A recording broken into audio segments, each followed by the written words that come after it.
Hello, and welcome to this week's Movie Math, where I can't believe a week ago I didn't even know who Dogman was. I mean, I'd seen the trailer, but this guy was not on my radar. But now, it seems like Dogman is the savior of Hollywood. The publishing industry has already been aware of his power, as the Dogman graphic novels have been delivering incredible sales as recently as just last year. This is a hot property. Yes, Dogman is certainly the Dogman of the hour. This is incredible. An even bigger hit than Dav Pilkey's Captain Underpants, which also did well for DreamWorks Animation as a movie and then again as a Netflix series. In fact, I believe that the talent behind this new movie comes from the Captain Underpants show. But Captain Underpants is no Dogman. Dogman beat that movie by like 10 million for opening weekend. That's incredible. Kudos and hopefully a bonus to the development executive at DreamWorks Animation who said, let's call up Dave Pickley and see if he wants to work with us. Because now Universal has managed to harness yet another IP for family audiences. You know, back in the day, Disney had a total monopoly over family entertainment. I mean, there were a couple things here and there, but really no one could challenge the mouse. And to be fair, in 2024, the mouse was the only one with $2 billion family movies. Plus, that Mufasa did it. It actually managed to catch up to Sonic domestically. Talk about the tortoise and the hare, or in this case, the lion and the hedgehog. But Universal, they've got Minions, How to Train Your Dragon, Super Mario, and now the world of Dave Pilkey. You can't take your eyes off somebody for a second. Look at this. And Universal is using the Disney playbook. They have no problem copying somebody else's homework to grow and harvest these IP. Effectively, they're doing it. Big movies, TV shows, streaming, theme parks. They even got Macy, Captain Underpants only apparently rated the Detroit Thanksgiving Day parade. But I wouldn't be surprised if you see Dogman at a future Macy's parade. The only place that Universal is still lagging a bit is merch. They don't quite have the same pull on merch, but that's the only area they're a little weak. But they're doing it. You know, DreamWorks was the first animation studio to truly challenge Disney. Don Bluth had tried, but Jeffrey Katzenberg was actually able to do it. Both of them having left Disney under not great circumstances. Chris Sanders, too, although Chris Sanders has come back to voice Stitch in the new Lilo and Stitch live-action movie. But DreamWorks, after a very good run, they had a very bad run, and they almost went out of business. Universal only agreed to acquire them if Jeffrey Katzenberg would leave. Ouch! But he left. And the animation studio has slowly but surely clawed its way back. I mean, for a while, just like Disney, Universal has 2 animation studios. And it seemed for a long time like DreamWorks Animation, was the forgotten child of the 2. But wow, this is their 3rd #1 debut in a row. And the 2nd biggest opening ever for the month of January for an animated movie. And DreamWorks is behind both films. They're starting to really do nicely again over there. Wait till Shrek 5 hits. That was very well written. I'll be curious to see, that's going to be very tricky to do. You can't just make it. It has to be good. Although it's worth mentioning that while DreamWorks produces Dogman, this to me is fascinating. And I'll be curious how those of you feel who are animation fans. And, I know some of you work in the industry as well. But the movie itself was actually outsourced to another animation studio, Jellyfish Pictures, who have done animation assists on a number of DreamWorks movies. And this isn't a one-time deal. The upcoming Bad Guys 2 is actually a co-production between DreamWorks Animation and Sony Picture Imageworks. That's not even the same studio. That's a competing studio. What is happening? What's going on? I mean, and Disney's like, have you all teamed up against me? I mean, this is just incredible. It's a very interesting development for the industry. I mean, the animation's very strong on these films. But that to me, I mean, it feels weird that, it's not coming from in-house. That's just very odd to me. I'm like, so what do you do? And they're like, well, we hired the director and the producer and we record the voices, I guess. But, what creates true ownership over an animated film? All right, now, that's just really interesting to me. And what's going to happen to Jellyfish? Will they be acquired by DreamWorks down the line? Or is DreamWorks creating their own competition further? I mean, it's just very interesting to me. I don't quite understand it. All right, I'm like, from a business perspective, I'm like, this seems like maybe a bad idea. Just buy them if you need the animation house. All right, now the only potential hiccup for Dog Man is that there's a good chance that it doesn't appeal at all to adults. I think a very good chance. I sort of liked it. I mean, I had to watch it to review it. And I think a lot of other adults find themselves in a similar camp because they know some child who wants to see it. So they had to watch it. And I think it's not bad. I mean, I kind of got into it. I went to see Companion again this weekend, loved it. And I was mighty tempted at the concession stand to buy an Evil Petey drink topper or mini plush. I really liked Evil Petey, but then I was like, you don't need that, Grace. But I also had a dog bowl popcorn bucket for kids. I'm like, it was very fun. I had a very nice interaction with the person who was working there, and they said that the people at the movie theater were joking that would really should be a popcorn bucket for baby girl. And I was like, that's hilarious. All right, so anyway, it's insane to say, hey kids, you want to eat out of this dog bowl? I guess the idea is, and I saw families buying it, by the way. That's where I first saw it. I saw a family walk by me with all the Dog Man merch. They went to the concession stand and said, give me one of everything, apparently. But do you go home and give it to your dog, or does it remain for human use?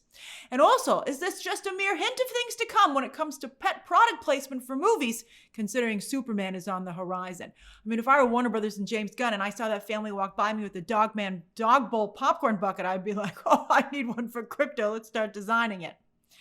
But yeah, is Dog Man an all ages animated movie, which is why animation does so well, or is it just mostly for the kids? And despite how good it did coming out of the gate, does it not have the same longevity? For instance, Captain Underpants didn't do as well, but it opened still very nicely, but it only got to 126 worldwide. And then Paw Patrol, that first film the most successful one only got to 201.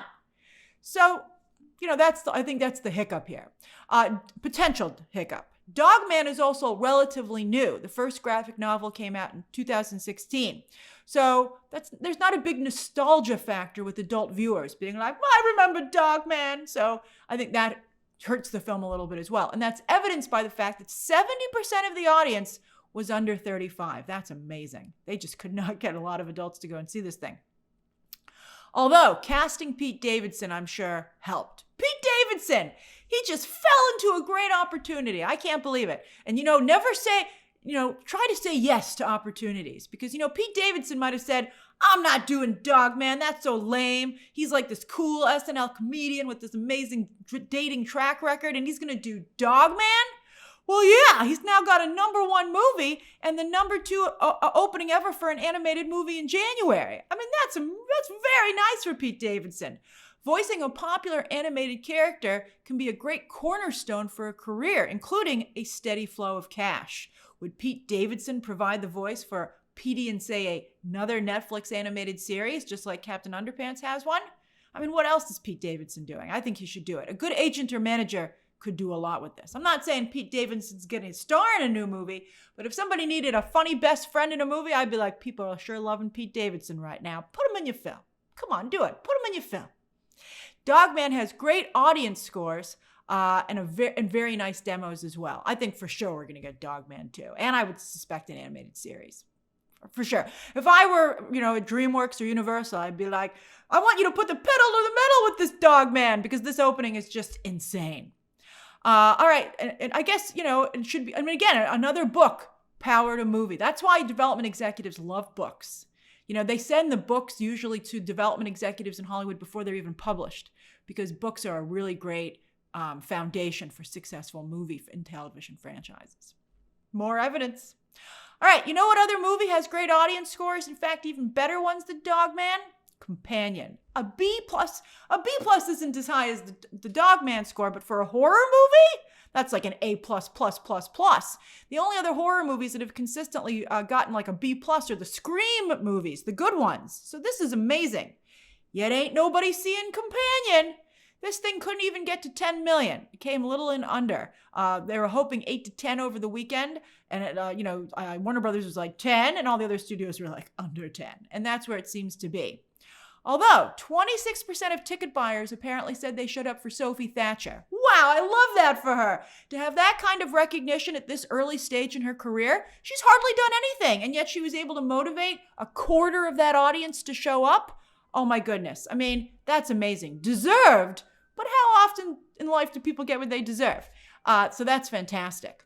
But here's something else that's very interesting. So interesting. And this spirals a little bit out of the conversation we've been having about female audiences in comic book movies. All right. So Companion is a thriller, a slasher movie about a guy and his companion robot. All right. So when you pitch that, you just hear that log line, and there's a couple of different ways the movie could go. This is a fun experience. This is a not so fun experience, having a companion robot. And this movie went with not such a fun experience, having a lot to say about relationships and really, using the situation to shine a light on how some men treat women. And what do you know? Men under 25 didn't appreciate that. They hated the movie. And who's the prime audience for a slasher film about a companion robot? Probably that group, or at least very important to the success of a film like that. Women under 25 liked the movie the most, but it's clearly no It Ends With Us, which managed to get women to the multiplex in droves, which also was based on a very famous book. Companion is a totally original, it's not based on anything. It's an original idea for a film. So while Companion is a great movie creatively, from a business perspective, it's working against its genre, right? I mean, this is interesting to me because I just reviewed Hard Eyes, which comes out this coming Friday, and I think that movie is more business than creative, and Companion seems to be the opposite. So I'm very curious to see how Hard Eyes performs in comparison. But it's all right. Companion was super cheap to make, and with these incredible scores across the board from critics and audiences, I think it will turn a profit down the line once it gets to digital and streaming. People will click on it and get it because it was so inexpensive to make. Not a huge advertising campaign. And it's a fantastic calling card for everyone involved. Just next time, when you make a movie, you should typically think about who goes to see the genre that you're making and try to maybe make sure that you don't alienate them. It's fascinating to me. Again, this delicate balance of business and creative. And you never know. Maybe Companion will have a great hold in its second weekend, right? Although the Warner Brothers movie is about to get hit hard with competing thrillers as Sony and Universal deliver a 1-2 Valentine's Day punch. All right, so I mean, things could be difficult for Companion. So interesting to me, though. Clearly made, even though made by guys, writer, director, producer, guys, but very much clearly made very much through the female lens. Just really interesting, because I love the movie. I think it's phenomenal. Everyone who sees it loves it for the most part. But just a real misfire from a business standpoint. All right, speaking of second weekends, Flight Risk fell, not great, but still respectable, 52%, and sure enough, it's racing to digital, with rumors that it will be available Friday, February 14th for the holiday weekend. That's cool with Lionsgate. They rushed Den of Thieves 2 to digital, and it's still in the top 10 at the box office, and they just announced Den of Thieves 3. I mean, these might not be blue chip movies from Lionsgate in 2025, but money is money, which they desperately need after a hugely embarrassing 2024. One of Them Days, in its third weekend, had another amazing hold and is up to $35 million domestic. That's fantastic. While awards films The Complete Unknown and The Brutalist are also holding relatively steady at the box office. But there's more to that picture. Interestingly, The Brutalist added pretty much the same number of screens that A Complete Unknown lost, yet they both fell 30%. I believe The Brutalist is being hit hard by the AI scandal during a very competitive and cutthroat Oscar season. So far, Wicked, Conclave, and A Complete Unknown are really the only big awards movies that have been able to escape controversy. But Oscar voting doesn't start until February 11th and ends February 18th. And at this point, that seems very far away. We'll see what happens. On digital, starting with Nielsen for the week of New Year's, Squid Game held up incredibly well in its first full week on Nielsen's charts. It's still close to 5 billion minutes. That's just amazing. That's just incredible numbers. Virgin River remained runner-up over the holidays, but Landman, with its second to last episode of season 1, jumped from number 7 to number 3. Taylor Sheridan has his new Yellowstone, and Landman Season 2 is getting ready to start filming in the next month or so. Landman, I think, owes its success to being a huge crossover hit. Also, it started on Paramount Plus. Yellowstone started on like the Paramount Network or something, so it never really had all its viewership in one place. But Landman, I feel, I think it has broader appeal. It's more business-oriented than politically-oriented, and it almost to me seems like the new Dallas, with both focusing on oil companies. Although while Dallas focused on the 1%, a show that came out in the 80s, Taylor Sheridan really continues to show his ability to read the room, particularly with the conservative audience. And this show, while it features a Ewing-style family, the focus is on Billy Bob Thornton's character, a more relatable, very clever everyman who's having a tough time and works for the 1% family. Very, very good show. I don't watch Taylor Sheridan's other shows. I've considered it, but I just haven't been able to do it. But I've been so impressed with Landman's numbers, I decided to try it this past week. I binged that thing in just a couple of days, 2 or 3 days.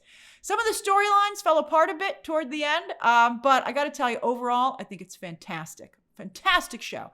And I think it's only going to get bigger. So now's the time to jump on the Landman, convoy, because I think this is just going to grow in terms of being a hit. I think it's going to be Taylor Sheridan. Unless those storylines become even more annoying, I think this could be the biggest hit of Taylor Sheridan's career. Really good stuff. All right, Demi Moore. She has such good, her agent did a great job positioning her and getting her in these great projects. She's like having a Matthew McConaughey run. By the way, Landman was featured heavily in Matthew McConaughey's recent play to get Texas to give incentives to film in Texas from Hollywood so they would have more control and sway over the industry. Just because you film something doesn't mean you make the decisions for what you're filming. So you really want to have you want to have incentives for sure, but you want to convince more offices and producers to move there. And, nothing's going to convince them. Tax incentives from the state will help, but these ratings are what's going to do it. Landman is shot in Texas, and this is just an incredible development. Only 4 of the overall top shows are original content. The rest are acquired shows. So still, original content is still struggling. Taylor Sheridan. All right, by the way, still no Skeleton Crew or Creature Commandos anywhere on these charts, while Dune Prophecy has wrapped at this point, so that's why it's not on the charts and never was. By the way, Skeleton Crew is Disney Plus, and Creature Commandos does not split its viewership with HBO. That is a purely Max show, so it has all of its viewership numbers in play, and it just can't chart. With originals, Taylor Sheridan's Lioness is here as well, and don't forget Tulsa King. Now its second season now wrapped. That's why it's not charting anymore, but that was one of the top shows of the year. Beast Games fell a bit and already its second week, but it's still in the top 10 at least so far for originals. And oh boy, look at this. Oh my goodness, it just gets even more interesting. Horizon hit Netflix and is number 1. Looks like Kevin Costner has still got it, but that Warner Brothers and Max were not a good partner for him. They were unable to do a good job getting the film out there. Remember when I reviewed it, when it went to theaters? It couldn't get on a big screen. It had such poor timing. It went right to the tiny screens. And I really want to see Horizon 2. So this is very exciting for me. Did you finally watch Horizon? What did you think of it? Costner, of course, infamously left Taylor Sheridan's Yellowstone and killed the show to strike back out on his own. But their combined success here simultaneously shows a real path forward for content in our current political situation, particularly with conservative audiences, which have been really fighting with Hollywood. So Hollywood is figuring it out in the streaming and digital space. How are they going to make it work at the box office? They still can't quite do that. It's been a minute since Taylor Sheridan made a movie. Could Paramount convince him to do so? I said maybe Disney should have approached him for Captain America. But also, does Paramount even want him making a movie? He's very busy making a ton of shows for them right now. Overall, this Warner Brothers Netflix partnership, which Horizon spins out of, that's why Horizon did so well, because it hit Netflix. And look at a number of Warner Brothers movies were able to chart because of that. Half of this list comes from that agreement. So that to me says that it's not the Warner Brothers content that's the issue, it's the Max subscription numbers. They're too low to get things to chart. And maybe that's why Skeleton Crew and Creature Commando, so it's part of the problem there. Maybe Max and Disney Plus are having issues with churn. That to me is very interesting. And I want to ask you, what streaming services are you currently subscribed to? Because it seems from these charts that you're subscribed to Netflix, Prime Video, and Paramount Plus. Who would imagine that Warner Brothers and Disney streaming services would not be something that you held on to? That is a real issue that they're going to have to address. But a really good show can break through because Apple TV's on here with Silo. I know a number of you love Silo. That is very, very impressive. And so I'll be curious to see if Severance Season 2, which will hit Nielsen's charts in about just a week or so, if it's able to break through here. Over on Netflix's charts, Back in Action has just exploded. Here's another massive hit. It should break onto the all-time movies chart anytime now, where Carry On, still in the top 10 weekly, is at number 3 on the all-time chart, having passed up The Atom Project. Diaz's Night and Day is also still in the top 10.